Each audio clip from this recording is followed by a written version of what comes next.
Hey babes, welcome back to my channel. I know it's been so long, but I have had a crazy life for like the past month. So as you guys can see, I had my baby and I hadn't uploaded on here in so long. I even took so long to upload the what's in my hospital bag and my diaper bag because I've just been going through it, like trying to adjust, not going through it like, postpartum depression or anything, but just, going through it as in there's been a lot going on.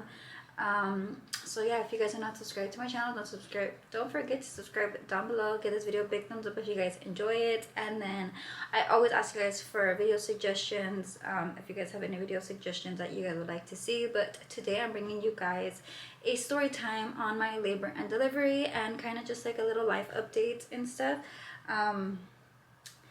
Because I was supposed to record this a long time ago and I was supposed to vlog like my labor and delivery, but nothing went as planned. So here's a story time.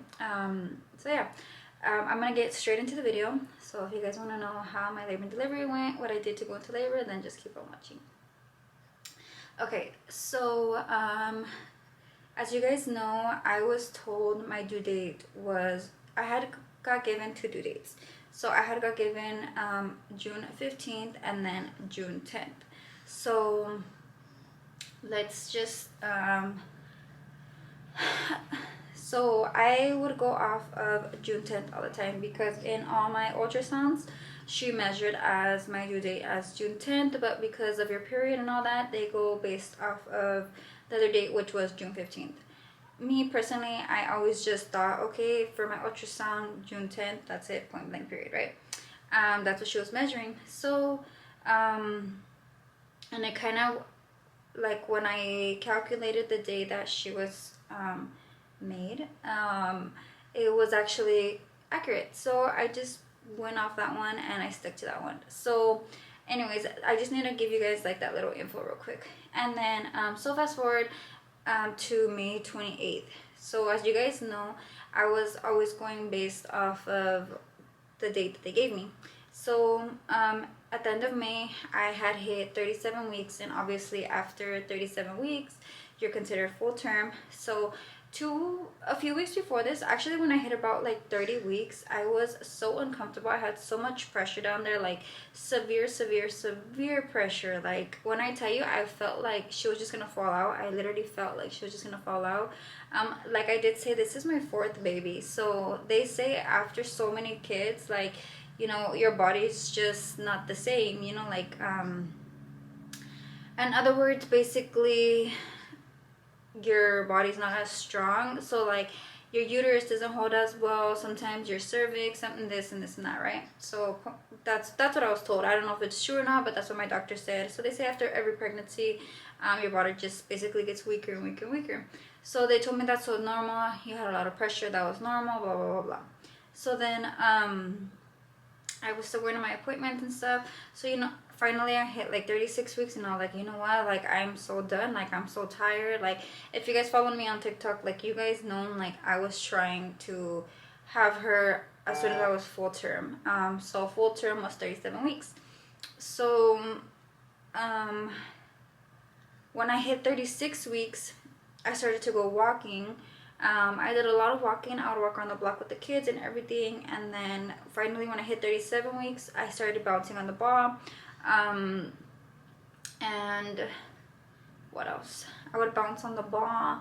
Oh, and at 32 weeks, I started drinking red raspberry leaf tea. And I would drink that once a day. They say twice a day, but I was only doing it once a day. And maybe when I hit 38 weeks is when I actually started being consistent with the evening primrose. And I only did it for like 2 days, if that. So long story short, let's fast forward to May 28th.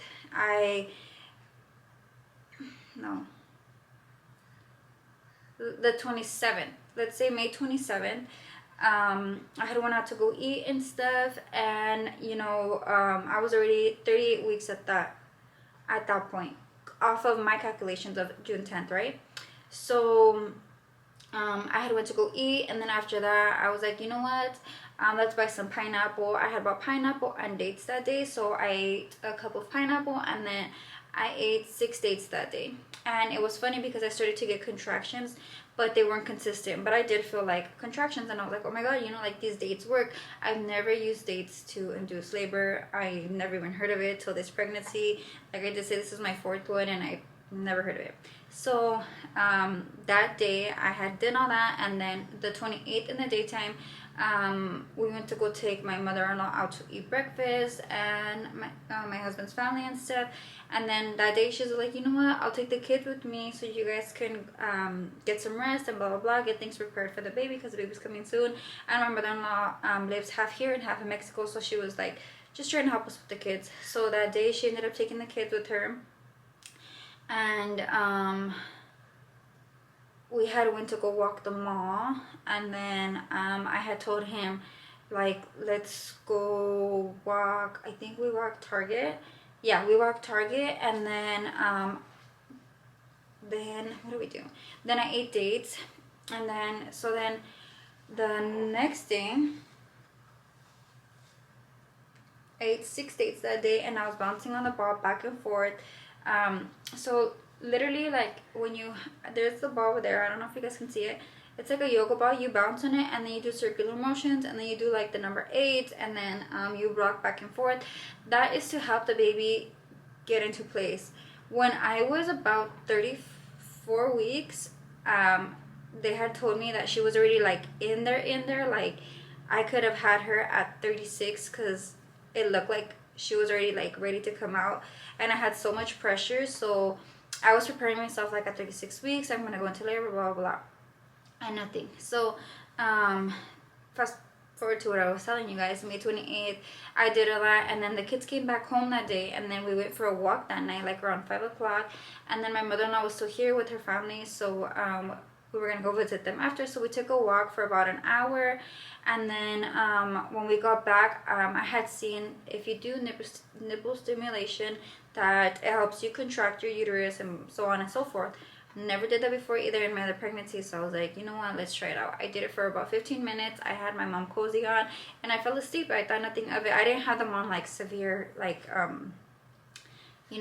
suction or nothing. I had them on like a number 2 or number 3, and then I fell asleep and I woke up, and then we were gonna go to my mother-in-law's house.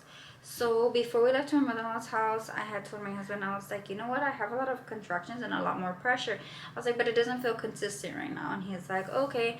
So mind you, that day I went walking, I did the dates, I did the ball, and I did the nipple stimulation, and then TMI, but I had done the date with my husband. And so I thought, maybe soon, but I wasn't expecting that day. So then that was like around 7. I went to my mother-in-law. We went to go have dinner. We ate and stuff, and we were helping them with some stuff in the garage. And when we were sitting down, my mother-in-law's family was there, and I kept telling them, like, I keep getting contractions like every 3 to 4 minutes, and they're consistent. And at that time, it was already like 8 or maybe like 8 o'clock at night. And so anyway, my mother-in-law was making my husband some burritos. So I kept telling him, I was like, let's go. Like, I think it's time. And he's like, oh, okay, well, hold on. My mom's making me food, this and this and that. So I just kept walking. Finally, we left, and I told her, I was like, can you watch the kids? We're going to go to the hospital. And they're like, yeah. Mind you, my due date was still not till June 10th, and this was May 28th. So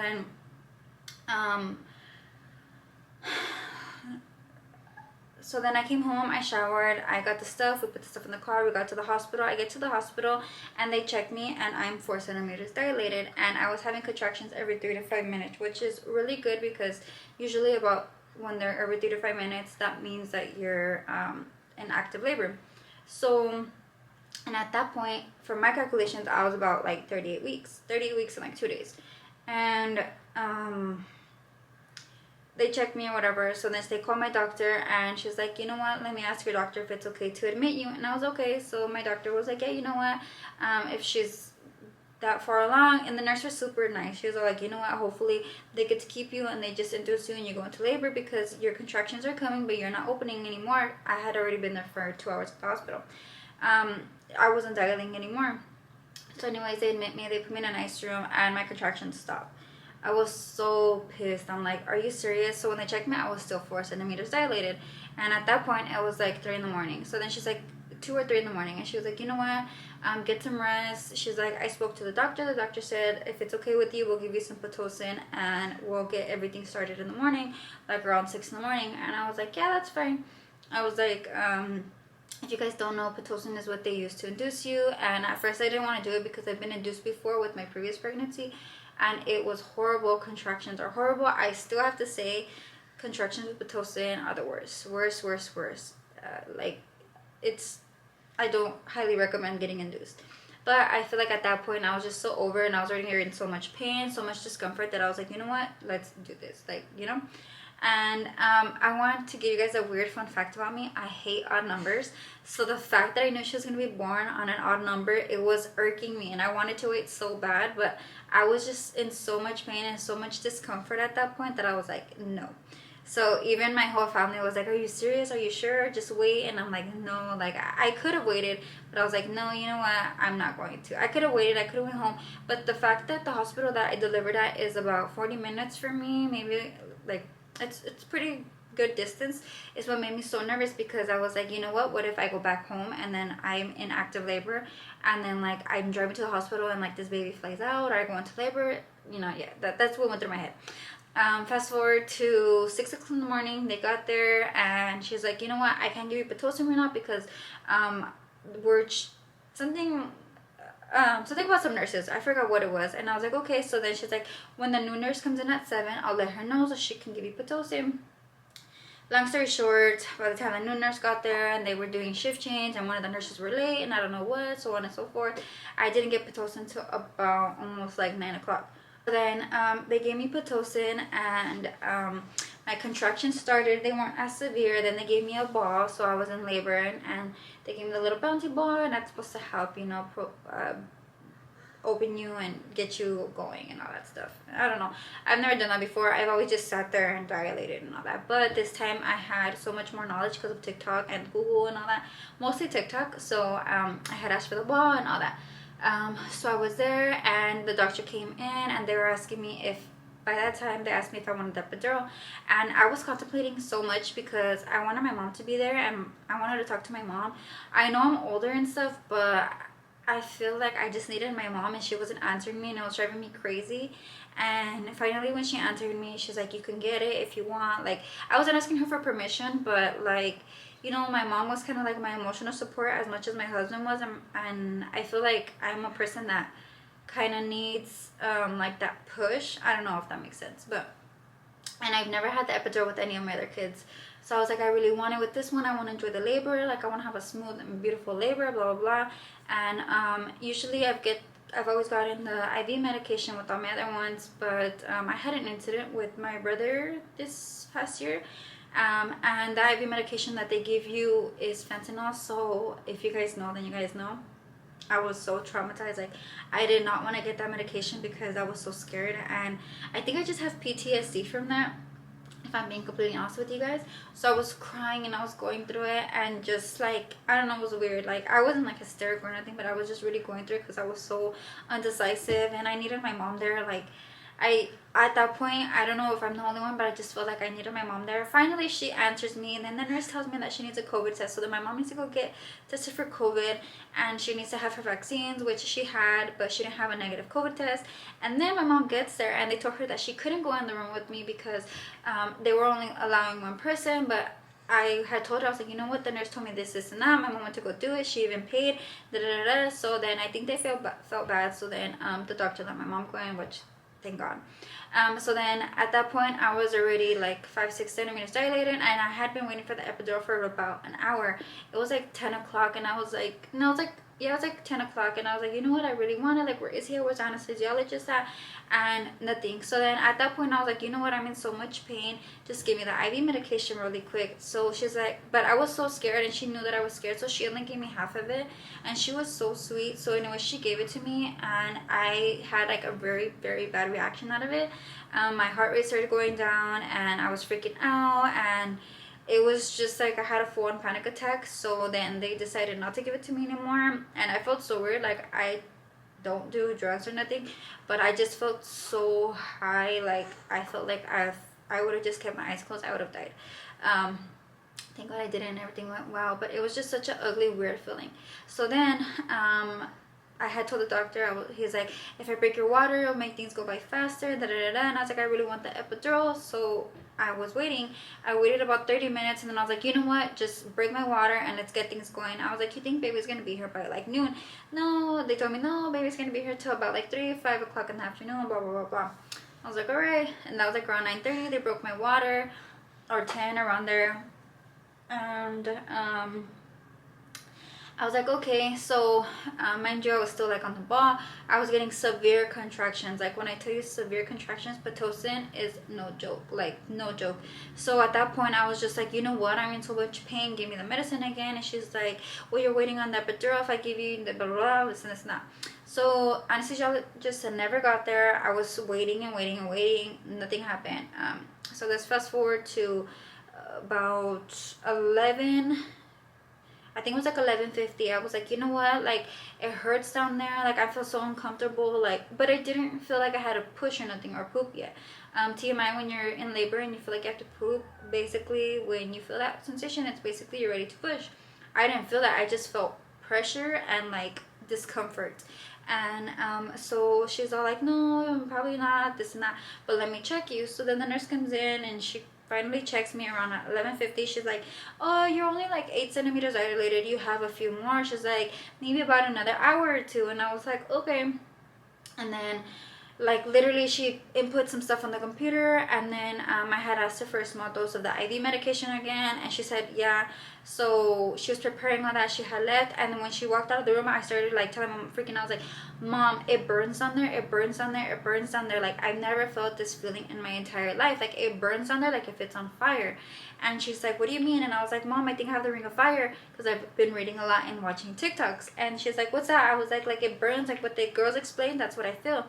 So the nurse was like, she called the nurse came in, she's like, I just checked you. By the time the nurse came in the room, it was 11:55, and she's like, I was like, just check me, like it hurts, I need to, like I feel like I have to push now.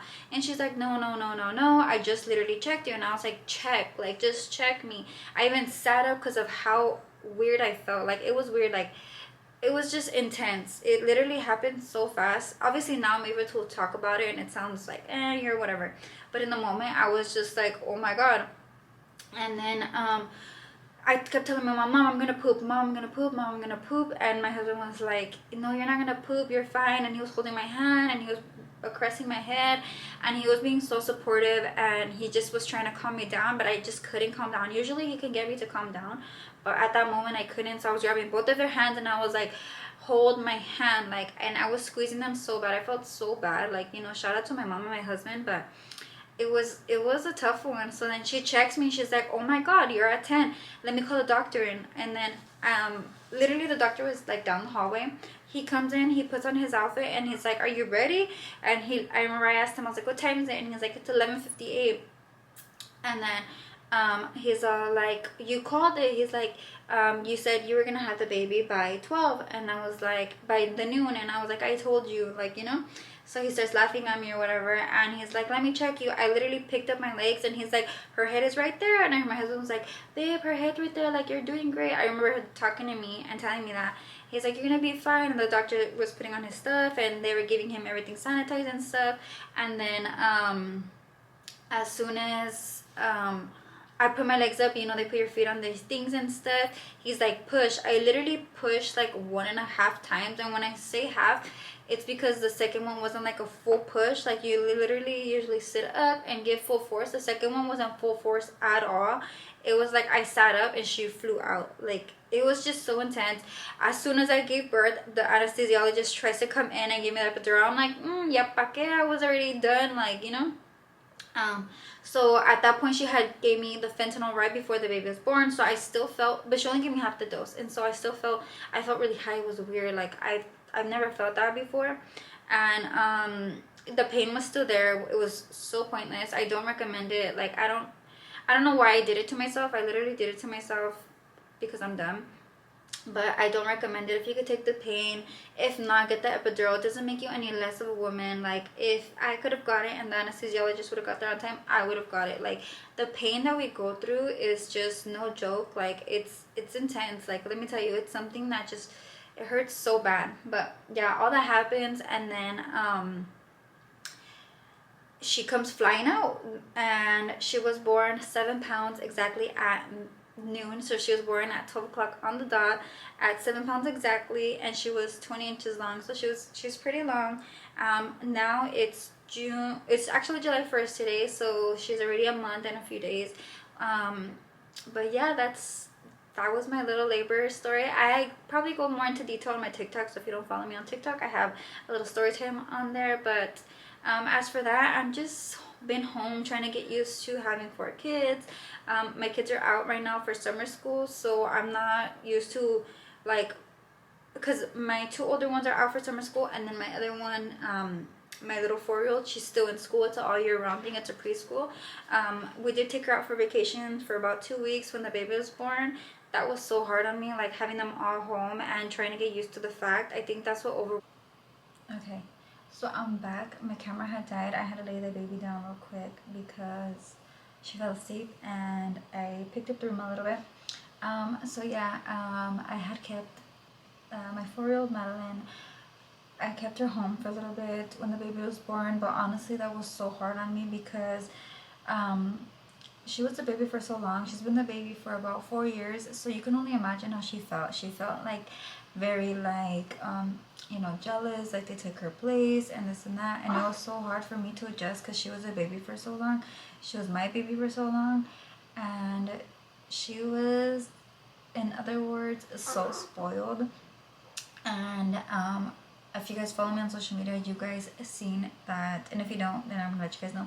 You guys seen that she was home with me, and she actually cut off her hair, like a lot of her hair, and she was just going through it, and it was just so hard. So I was trying to kind of like adjust to that. Like, my other kids didn't give me any problems like that, which I know every kid is different, so I knew it was bound to happen with one of the kids. But now it's so much easier. I'm actually a month and a few days postpartum, so let me show you guys my postpartum body. This is my postpartum body. I don't have my girdle on today, but I do have my high-waisted underwear that I still wear to compress me. I am breastfeeding, so I feel like I went down a lot because I am breastfeeding. I'm actually like 138 right now, I think, in weight. So that's great for me because my goal is 130. I'm going to be 5 weeks already postpartum, so I can start working out when I'm 8 weeks. Reason being, I have to wait a while is because I have stitches down there. So I did rip a little bit. I have a 1st-degree tear or burn, or I think it's a tear. And then what else? Yeah, recovery wasn't that bad. I actually feel like I recovered pretty fast. With the other ones, it took a while for me to walk and get adjusted and stuff. And here I have a new home with my postpartum. So my home is 2-story. So I thought it was going to be so difficult for me to be up and down the stairs, but it's been pretty good. I've drove with the baby in the car already, which was something I was so terrified because if you guys know, I'm usually by myself during the day because my husband works, and he works literally from day to night. And I was like, I'm breastfeeding, like, what am I gonna do? So it was pretty hard in the beginning when I had to go somewhere, just something like for an appointment or something. I had to pull over if she was crying because I'm breastfeeding. And I really don't want to pump that much and give her a lot of milk in the bottle because I really do want her to be more attached to me, like my breast, you know, and stuff. I am pumping. That's another thing that I want to do a separate video on for breastfeeding and pumping and all that, which if you guys want to see that, let me know if that interests you. I've been super into my mommy content, if you guys can see on TikTok. It's just like I have like a whole new niche. Like, it's crazy. Obviously I've been a mom for so long. My oldest is 10 years old, and everything is just so different now with a whole new baby. But yeah, that's pretty much my update. Thank God I don't have baby blues, postpartum depression, or anything like that. Another quick thing before I end the video here, if you guys remember, I was gonna do the placenta encapsulation. I couldn't do that after all. The company that I was gonna do it with, the stuff that, like, the thing that I read really didn't have any information, and it's probably my bad because I should have asked more questions and stuff like that, but I've never done it before and I never heard about it, so I honestly didn't even know what the do's and don'ts are. And then my hospital messed up because my hospital was supposed to inform me that I could only have the placenta there for a few hours and I need to get it shipped out as soon as possible. I couldn't do that because that was a holiday weekend and it was just like a whole mess, so I didn't get to do my placenta encapsulations, which was something I was so scared for because I was really counting on those for postpartum. If you hear the farts, it's the baby, it's not me, I promise. But yeah, I didn't get to do that, and yeah, that's just like a little update. I'm breastfeeding, getting used to being a mom of 4. I'm getting back onto my content and I'm starting to post again, and I'm starting to feel like myself again. I know a lot of moms say that, and it sounds dumb, but during pregnancy and after pregnancy, your body goes through so much. Like, when I cannot emphasize how much we go through. But yeah, that's a little story time update and things I did to go into labor, a little labor and delivery story time, and then I feel like I'm missing something, but my head's all over the place because I need to go pump already right now, and I just can't think. But if you guys have any questions, feel free to drop down below. I'll answer anything. I could probably do like a little Q&A video for my next video. If you guys have any type of questions, any mommy, for myself, personal questions, anything, feel free to ask me. But yeah, that's pretty much it. Maybe my next video I'm gonna do like a little breastfeeding slash pumping, how I increase my milk type of thing. I feel like I'm a badass at this now. I'm getting the hang of it and I'm so proud of myself because, like I said, I've never only exclusively breastfed, and let me tell you that it takes a toll on you. It's a BATCH. Like, there's no other word I can explain it with, and I hate that word, but let me tell you that there's no other way I can explain it. But yeah, I appreciate you guys so much for all the support. Like I always say, don't forget to follow me on my other socials. I'll leave my Instagram and my TikTok username right here, and don't forget to follow me. I'm super active on my socials, and yeah, thank you guys so much for watching, and I'll see you guys in my next video. Bye guys. By the way, I didn't realize that in the video I didn't mention why I was telling you guys the weeks and stuff and my due dates. So I ended up having the baby at 37 weeks and 4 days, I believe, according to their due date, which was the 15th. So she was born, I considered early term, and she was 7 pounds and 20 inches long. And I could only imagine if I went full term, which is 40 weeks, excuse me, she would have been a very big baby, which is crazy. I don't know how she fit in me. I was so small this time around, and I barely ate. I was always sick, so I honestly don't know how that happened, but yeah, that happened. It's crazy. That's why I mentioned that, and I forgot to put it, so I'll insert this clip in the video explaining why I was saying that.